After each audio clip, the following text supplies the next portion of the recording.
Okay, so I've decided I'm going to take this thing out for a run first. I have removed the sensor ring and the ignition components from this engine, and I noticed underneath it looks like there's some red material here. It looks like maybe someone put some Loctite on there to help hold that for whatever reason. Not sure about that, but I wanted to show how clean and fresh that front bearing looks, at least on this side. Now this is another one of those engines that's got this type of prop nut, which means this whole thing, because of the length of the crankshaft, has to go through my prop. And I've really only got one prop reamed large enough. In fact, this is actually a little bit larger than any other nut that I've had, so I actually had to ream my prop a little bit more. So it pretty much means I can only run my 26 prop on this engine. But the other thing I did was I took the rocker covers off, checked the valve lash. This cylinder, the exhaust lash was fine, or the intake lash was perfect.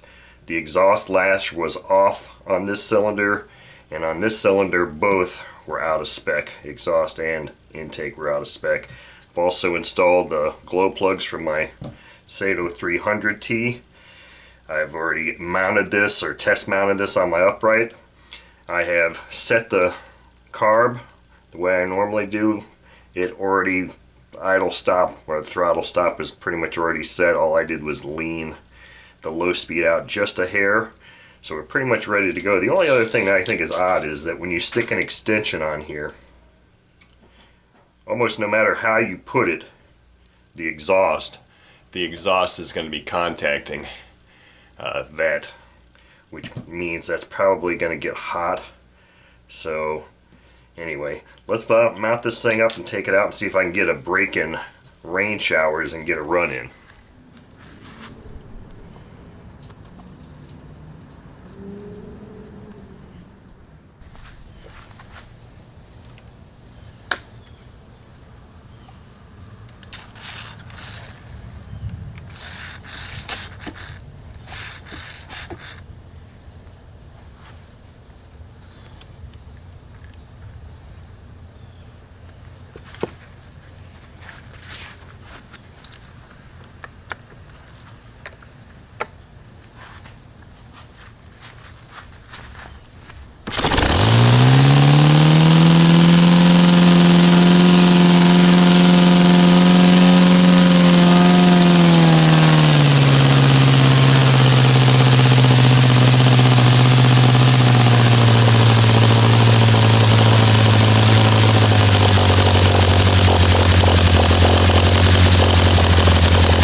Okay, so as you can see, this engine does run.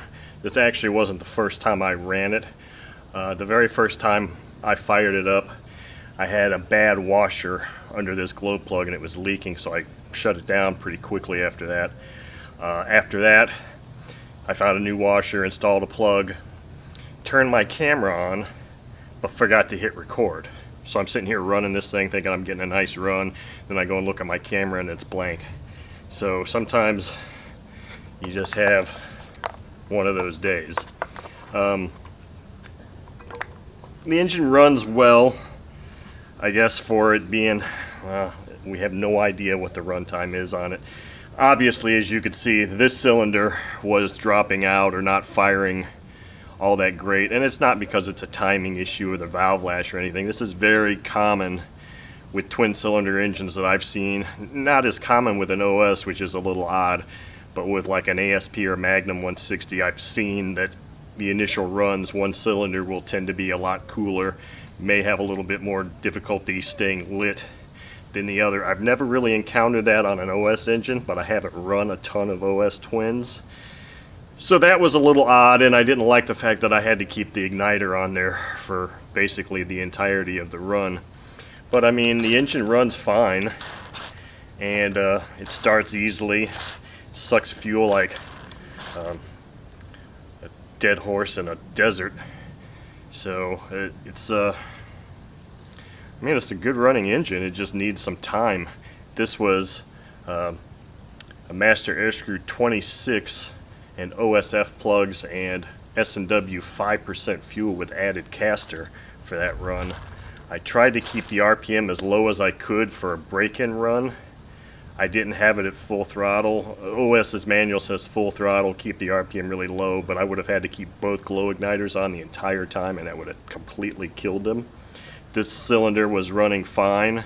That one needed help. It's just going to need a little bit of break-in. I'm not sure if I'm going to actually run it anymore or if I'm just going to go ahead and remove this rear cover and take a look to see if I can get an idea of what the internal steel components look like. I'm not really sure yet, but I mean, it's a nice engine, undoubtedly. So there's your first run, Ed, of your engine. Hope you enjoyed watching. Thank you.